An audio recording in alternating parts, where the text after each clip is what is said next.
This is CNN Breaking News.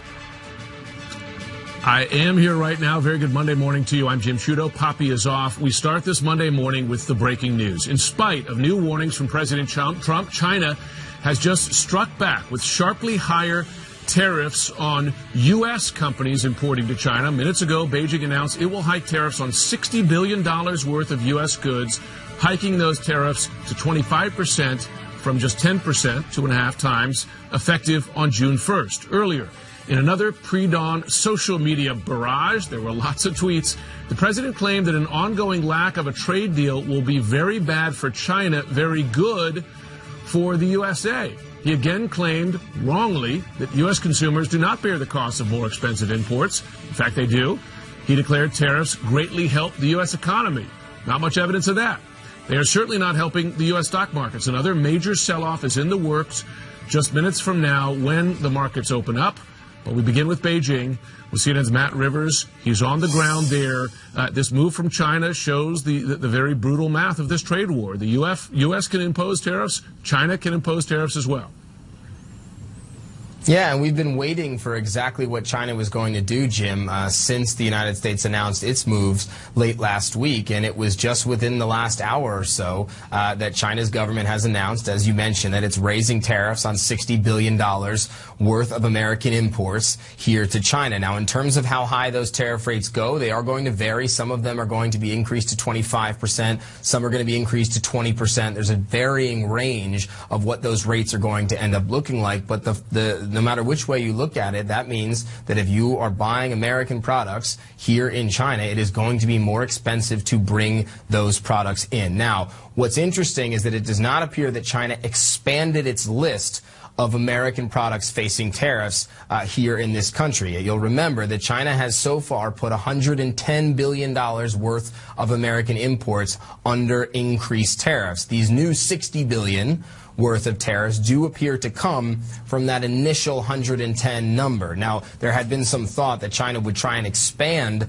on its tariffs in terms of which American products were facing these new taxes. It doesn't appear that they've done that, and part of the reason, Jim, is because China can only go so far when it comes to putting tariffs on American products.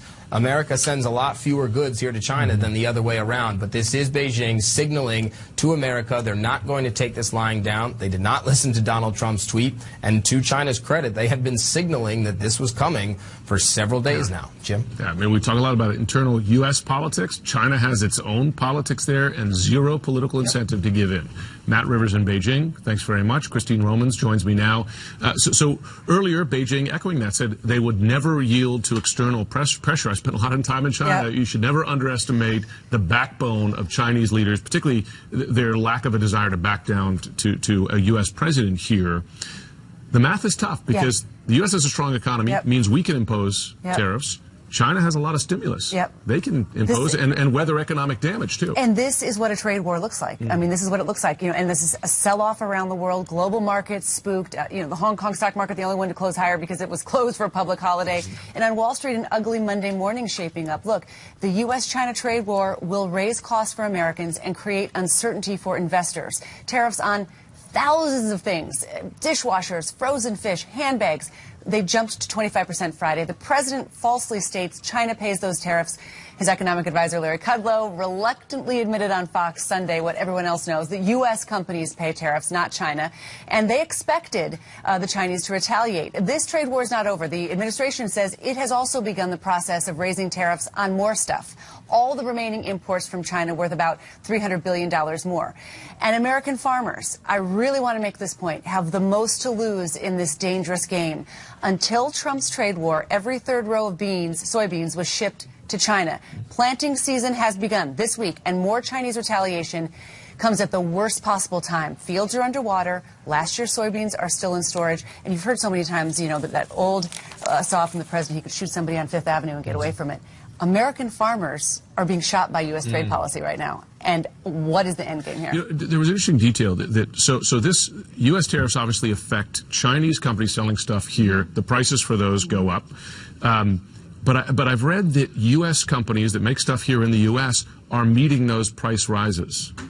In other words, because if they see, because they've got a, it's a market out there. Right. If you can charge a bit more because your competitor is charging right. more, that means U.S. consumers are going to be facing price increases across the board. That's right. The first 10% tariffs, in some cases, they were eaten by the company. They weren't passed on to consumers. And those first round of tariffs were on things that you use to make other things. So they were trying to absorb that along with, but the 25% tariff, that's going to come into the bottom line for consumers. Now, in some cases, those companies are going to move someplace else, Vietnam, Cambodia, even Mexico, and make those goods. Already. But not necessarily moving back to the United States. Right.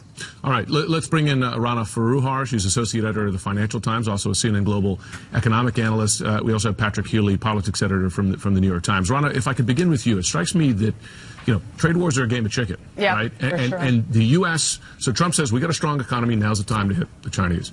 China, I mean, their economy weaker, arguably. Yep. But they've got enormous stimulus potential. They can support, Chinese businesses. So where's the off-ramp here? Well, that's what's always been so baffling to me. I mean, trade wars are easy, right, Christine? Not so much.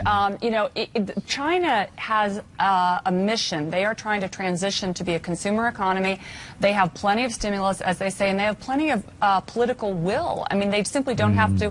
That's the advantage of autocracy, right? They don't have to have an answer to a votership, an election situation, and I don't see the Chinese backing down here. And also, we have to remember that Trump is asking them to do things that are fundamentally impossible, I think, within their political context. He's saying, don't subsidize state-owned businesses. You have to privatize everything. This is simply not the way China works. That's the thing. It is, and listen, let's be clear here. China has been cheating for years. Oh, for sure. Democrats and Republicans agree on that. They make it extremely difficult for U.S. companies to operate in China. They take their technology, etc. So let's stipulate that. The trouble is, how do you force a country to change the way it got rich? And this is a key point, because I think what we should have been doing all along is looking internally and saying, how can we enrich our economic ecosystem? How can we make it easier for companies to manufacture more of the supply chain here? I mean, I think we are moving to a sort of a bipolar or even a tripolar world where the U.S. is going to be here, China is going to be here. Europe's in between, by the way, and I think that Europe may end up veering more towards China when it comes to supply chains and the way companies do business. China's doing a lot of economic diplomacy in Europe. That's another unforced error by the Trump administration. We should have gotten Europe, and in particular Germany, on board early on. But meanwhile, doing the opposite because he's been attacking them.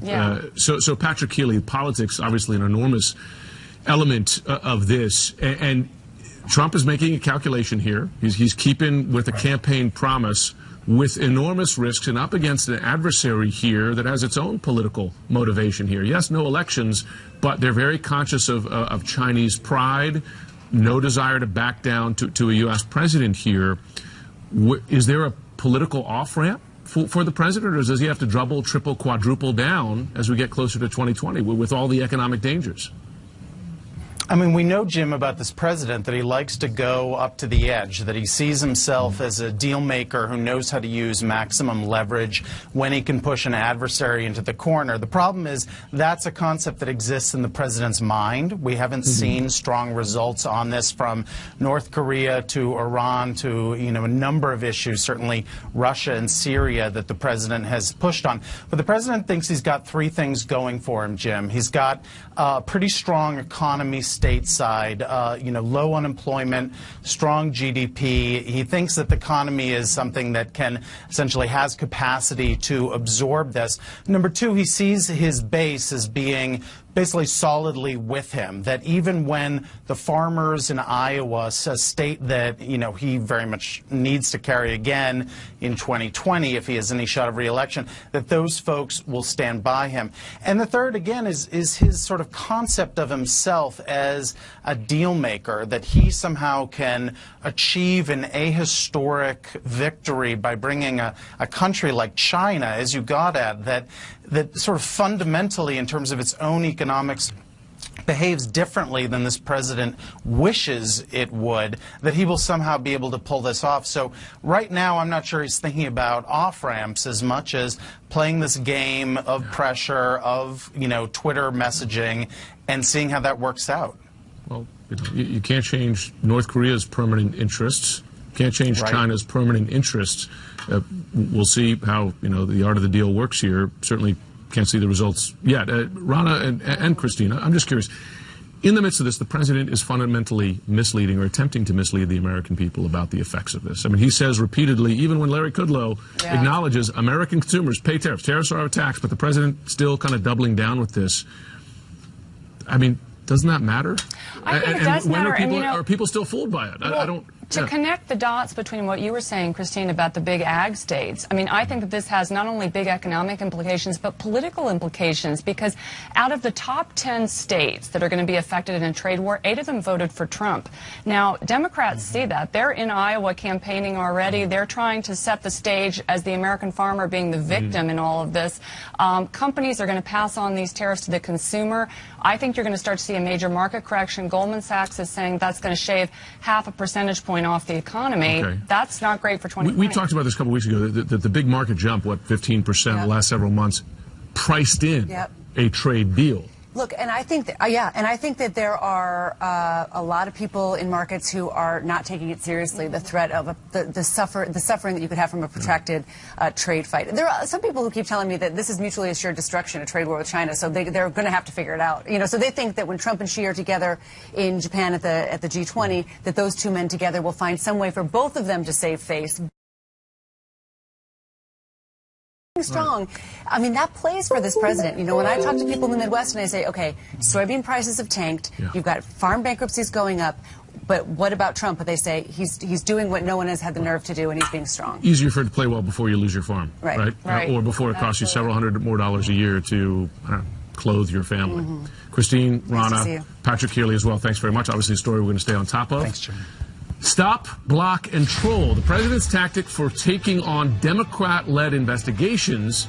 Will it work? And Secretary of State Mike Pompeo nixes a trip to Moscow to meet with European allies as tensions with Iran heat up. Where this clash, this important one, goes from here. This morning, President Trump is upping his fight with House Democrats. According to the Washington Post, the White House right now is blocking more than 20 investigations. And Democrats say they are still waiting on at least 79 congressional requests. Of course, Congress has the power to request such information from the executive branch, the White House, saying no. Manu Raju is on Capitol Hill with what Democratic leaders are planning to do next. I mean, Manu, they're kind of, I don't know if backed in the corner is the right expression here, but the president just saying no, sees no political consequences, it seems, from that. So what's the Democrats' strategy?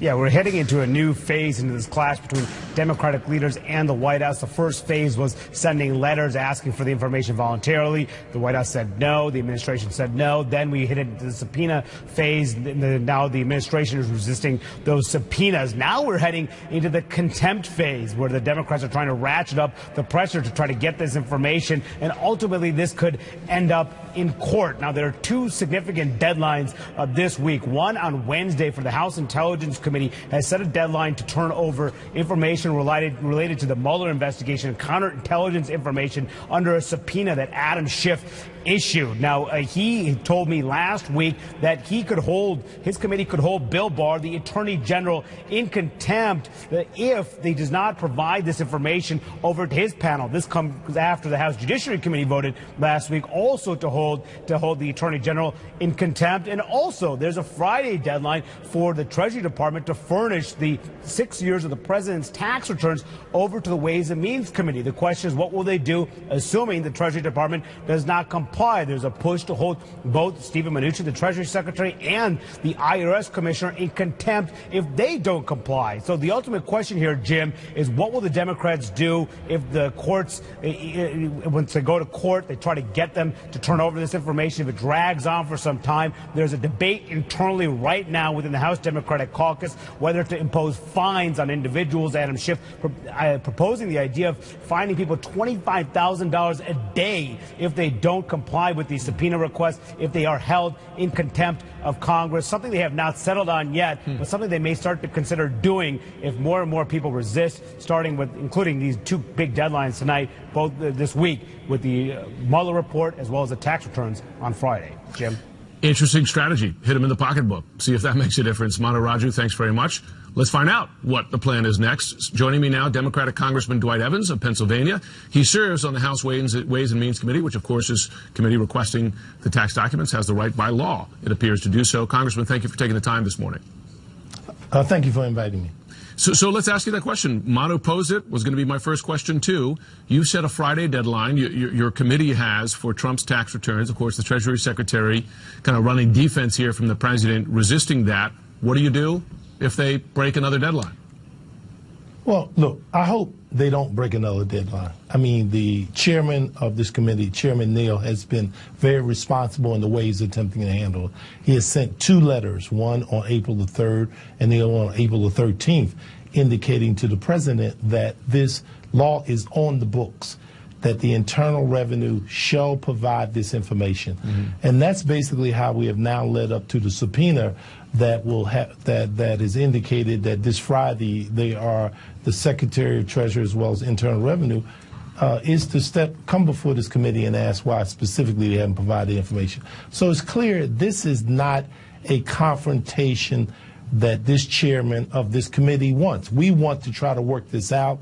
We think it's in the best interest of the people, and we don't take this lightly. So we understand on the Ways and Means Committee, and as the chairman has said to all of us, we need to work together and be deliberate about this. And I believe that that's the way Chairman Neal wants to handle it.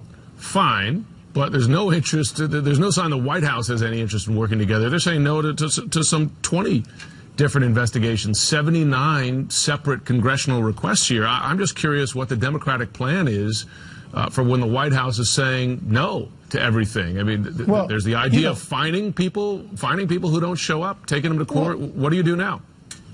All those options are part of the toolbox. At the end of the day, we want to resolve this and get it done.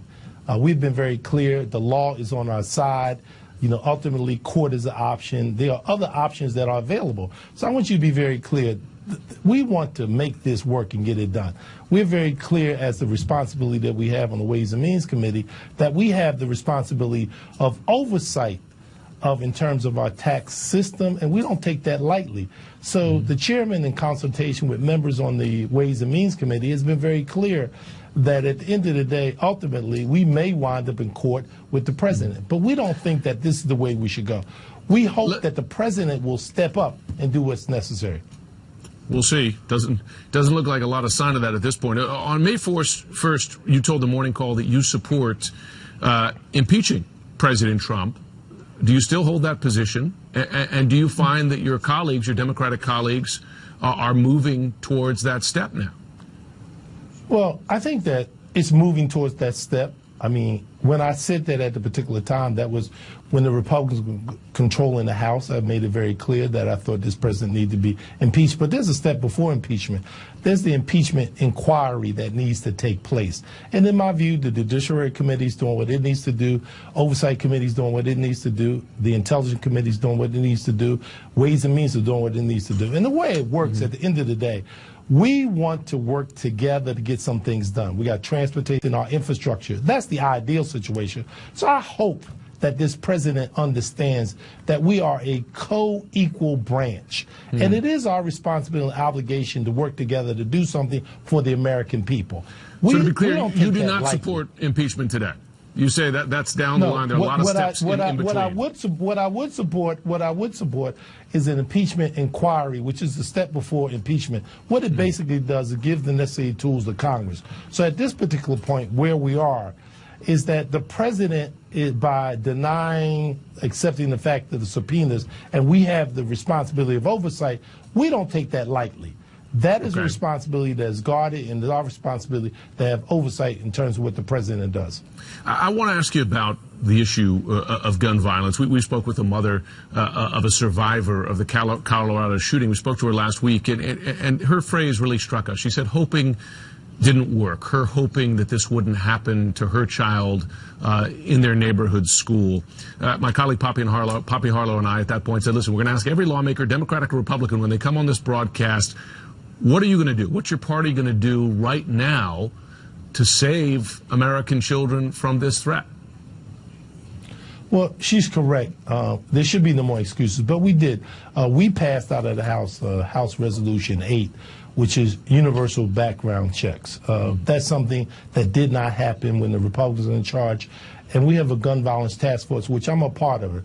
We recognize that we have to work together to get this done. We have a bill that's in the United States Senate now. We also passed a bill about closing the Charlottesville loopholes, and right. we passed that particular bill. But do you have any Republican support for those measures? Because it feels like a lot of Democrats say that, fine, Democratic-controlled House is passing all this hopeful stuff, but it dies in the Senate. There were one or two Republicans, my understanding 2 or 3, I'm not sure what the number was, but there were some who supported. Look, at the end of the day, this is an American problem. It's not just a Democratic problem. Mm-hmm. We have to work together. Now, I know that doesn't solve the problem, but at the end of the day, we're going to keep moving forward for people. And that's what we have done. We have moved that agenda, which is over in the United States Senate. And I don't mean to pass a political ping pong back and forth, but at the end of the day, we need the Senate to do what they need to do. We need to call on the United States Senate to step up and do what they got to do. Congressman Dwight Evans, thanks very much. Thank you. Appreciate the opportunity.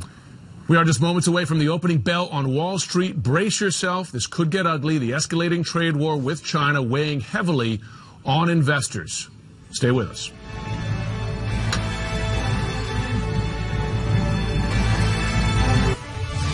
This breaking news just into CNN, and sad news out of Hollywood. The actress and singer Doris Day, an American treasure, has died at the age of 97. The Hollywood legend and animal welfare activist died early this morning at her home in California, we are told. Stephanie Elam looks back at her remarkable life.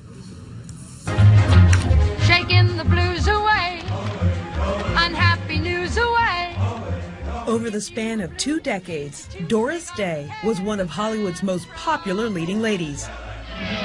The consummate girl next door, Day's vivacious on-screen charisma and sweet vocals won over fans around the globe.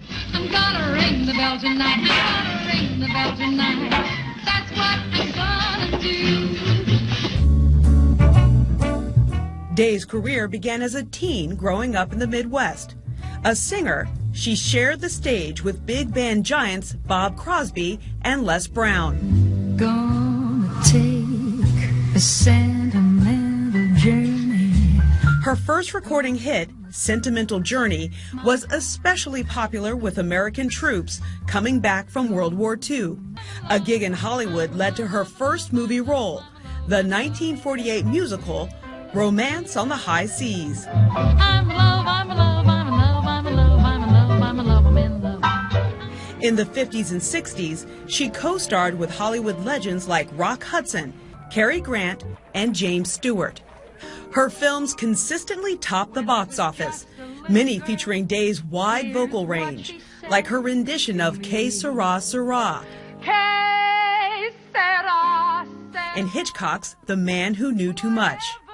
Whatever Will Be became Day's anthem and won an Oscar for Best Song. But it was romantic comedies like Calamity Jane, 23 miles we've covered today. That Touch of Mink, Hello? Morning, Miss Mara. and the blockbuster Pillow Talk, which endeared her to fans as America's sweetheart. Off-screen, Day bristled at her innocent depiction on-screen, telling host Johnny Carson she wanted to set the record straight. The image has been so boring. You know, the virgin and the goody two-shoes and all the nonsense, which is, you know, it's not human. But that same wholesome image helped her win a total of 5 Golden Globes. In 1969, she was nominated as Best Actress for her TV sitcom, The Doris Day Show. And 20 years later, she received a Lifetime Achievement Award.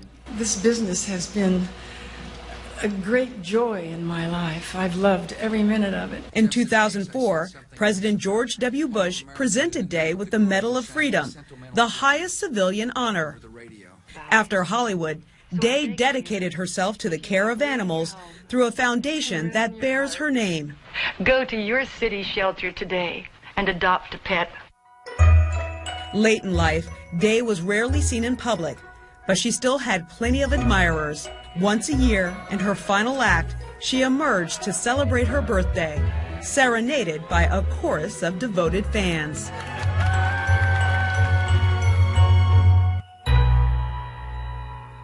Well, that is quite a life. 97 years old, Doris Day, an American legend.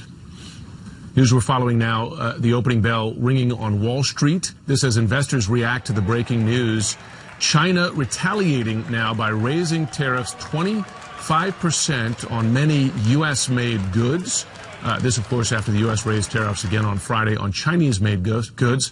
Look at the numbers there, already down 400 points, just 20 seconds into the market open. We have Christina Alessi shortly from the stock exchange, along with Christine Romans here and Rana Foroohar here with me as well. Christine, as you watch these numbers, you know, it's interesting. Last week when we saw early drops on the possibility of a trade war, they kind of bounced back. The market was like, we'll get over this. I mean, is this more enduring? There's been a lot of resilience, I think, in the market, and you can see, you know, the Nasdaq's up 20% this year. The S&P is still up 15% this year. So your 401k has had a great year. I think a 2% decline, it's a little shy of that right now, is reasonable given the uncertainty here. Costs are going to go up for consumers, or costs are going to go up for business, or both. And there's some uncertainty about what the end game is here. We know the Chinese have retaliated again this morning on U.S. companies who are selling into the Chinese market. I'm actually surprised it's only 2%. So I would say the same thing. I think you could just see kind of this malaise just kind of like grip us over the next days and weeks. But I think that this is predicated on the fact that business leaders globally think that there is going to be a deal. I mean, you know, that no one can get their heads around the idea that there will not be a deal. And I think what's really worrisome to me is that we're coming down to a personality issue between Trump and Xi. I mean, I think that this is going to be about whether these two men, as individuals, as human beings, can actually come together sometime between now and June and make a deal. I don't feel real confident about that. You know, I mean, we know the president's personality.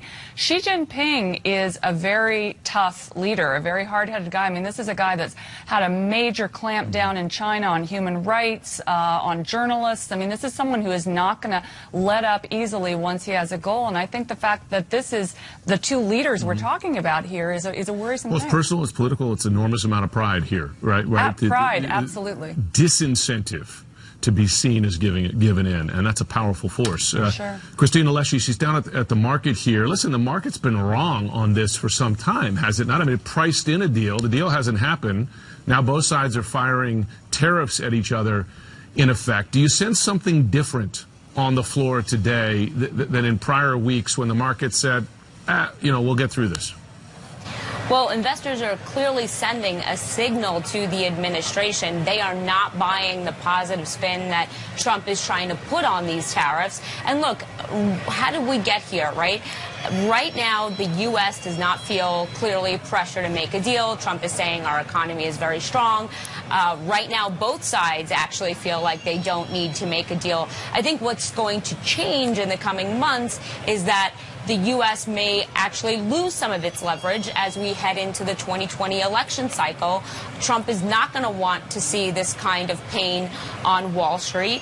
And we might see how these prices and how these price increases because of the tariffs will actually come through the data and start to show that the U.S. consumer is actually bearing the cost of these tariffs. And as those two things play out, we may see the U.S. lose a little bit of leverage. I think that the overall consensus from investors is that we'll get there on a deal between the U.S. and China. The question is how much pain is it going to take to get there? And that's the big question. Is it 10%? You know, I've seen some notes on the street today that say a 15% decline is in order before the two sides feel like a need to come to the table. But that's what it's going to come down to right now. That'd be huge. I mean, 10% is officially a correction, but 15%, I mean, if they're talking in those terms, that would wipe out, would it not, Christine? This year's gains. This year's gains. It would. I mean, I think the biggest loser could be, honestly, here, American farmers. And I think politically this is going to be a huge story. This is the first week of planting season. They got to decide if they're planting corn or soybeans. It is wet. There's terrible flooding. And they've got soybeans that are rotting from last year that were going to go to China, but then the Chinese didn't buy them because of this trade war. So that is going to be a lot of political pressure for the president if in fact, some of those states that supported him the first time around get wary this time. Well, it's interesting, too, because I've talked to a lot of farmers in the South and the Midwest, and some of them say, you know what, we laud the president for exposing the hypocrisies of the global trading system. Fair enough. But I think when the rubber hits the road and you've already got a lot of headwinds in agriculture agriculture right now. If you start to see even more pain and you start to see foreclosures, farm foreclosures of the type that, maybe we saw in the 1980s, then I think that is really going to hurt the president. These are the states that voted for him. He has a lot to lose here. What's one of those first voting states in 2020? Iowa, right? Yeah, a lot of farmers right. there. Christina Leschi, Christine Romans, Rana Faruhar, thanks very much. We're going to stay on top of this story. Another one we're following, oil tankers sabotaged, more U.S. missiles on the way to the region. This as tensions rising in the Middle East. Secretary of State Mike Pompeo making a last-minute stop in Brussels to speak with European leaders about this looming crisis.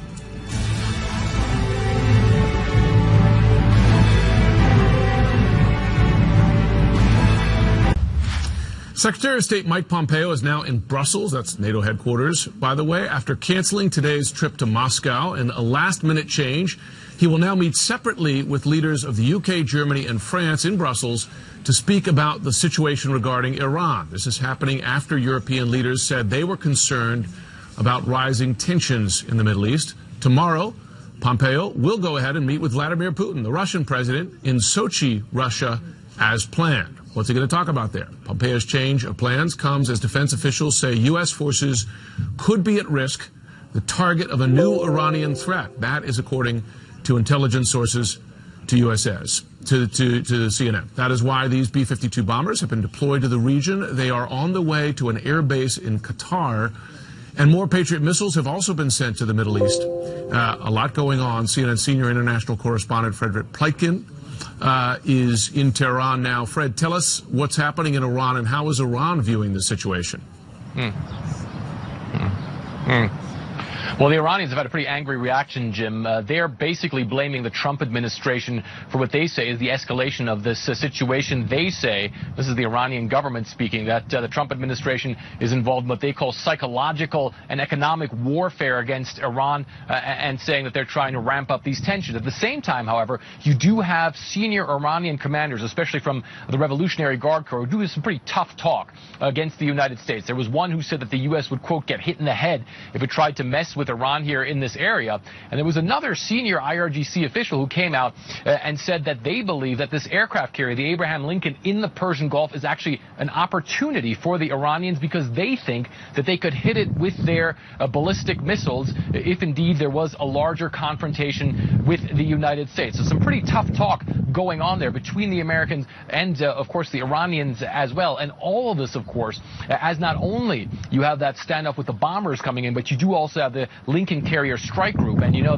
right now those ships are operating in such close proximity. We do know that the Iranian Revolutionary Guard Navy has also upped its presence down there in the Persian Gulf. And then, of course, you had those merchant ships, those oil ships that apparently were attacked from the Saudis and from the UAE. The Saudis and the UAE sort of insinuating they believe that the Iranians might be behind it. The Iranians insinuating that it might be some sort of false flag attack. But you do have really tensions flaring up, not only here between the U.S. and Iran, but of course all the other players in the Gulf as well. And again, the region in the Persian Gulf right now really very much a tinderbox. And there are many people who hope that there's not going to be some sort of miscalculation that could have grave consequences, Jim. Frederick Pleitgen on the ground in Tehran. Thanks very much. Joining me now to discuss the broader implications and what happens next, CNN Global Affairs analyst Susan Glasser. She's a staff writer at The New Yorker. Susan, always good to have you on. Thank you. So this may be unknowable at this point, but you have 4 oil tankers now sabotaged off the coast of the UAE. This at a time when U.S. officials have been speaking very publicly about an increased threat, at least to U.S. military forces in the region. Do we have any idea who is behind the sabotage of these of commercial shipping there? Well, look, this is just still an emerging story as far as the security piece, but I agree that the timing could not be more worrisome. You already had the speeded up deployment of the USS Abraham Lincoln, the carrier, into the Gulf last week, which was in response, according to U.S. officials, to what they said was specific intelligence that caused them to worry. And, you know, the timing here is clearly not coincidental. It's not an accident. It was exactly 1 week ago. 1 year ago last week that the U.S. unilaterally withdrew from the Iran nuclear deal. You also, at the same time, you have this escalating kind of saber rattling in the Gulf. You also have indications that Iran has decided to start piece by piece, possibly moving towards pulling out of the Iran deal itself. I think it's significant that Secretary of State Pompeo has gone to Brussels today to talk around with U.S. allies in Europe. By the way, this has been a major rift, I would say, with our European allies, the fact that the Trump administration decided to make these moves essentially unilaterally. And what I'm struck by is that the sheer normalcy in any other context of having an American official go and talk with its close friends and partners, the Europeans, before talking to the Russians about this.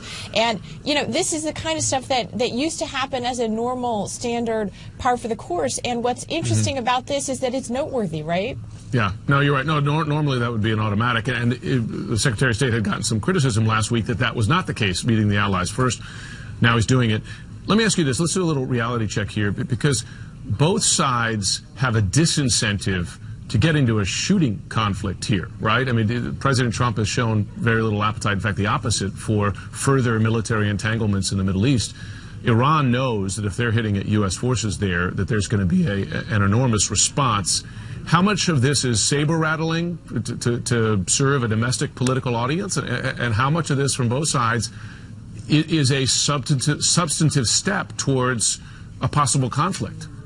Well, listen, I think the word miscalculation, right, is the one that tends to come up. It's in very doubtful that it's in either side's interest to directly pursue military conflict, which is why I think the concern is more, once you move more military actors onto the field, get them close to each other, that you could have the risk of an outside conflict or a mistake that leads to more escalation. The U.S.'s allies in the Gulf, Saudi Arabia and others, are, see Iran as this their main regional source of problems, and have long advocated the U.S. take a more aggressive posture. So remember, we're getting pressure on that side as well to do more.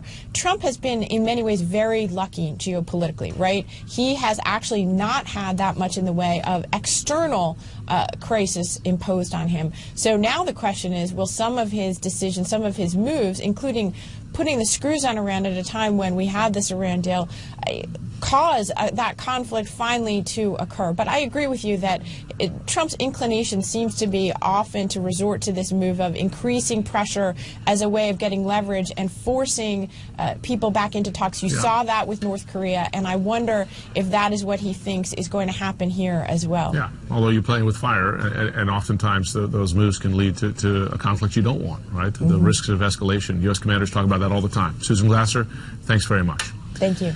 The man who sparked a manhunt for his 4-year-old stepdaughter after claiming she had been abducted is set to appear before a Texas judge this morning. Prosecutors are saying he may soon be facing charges.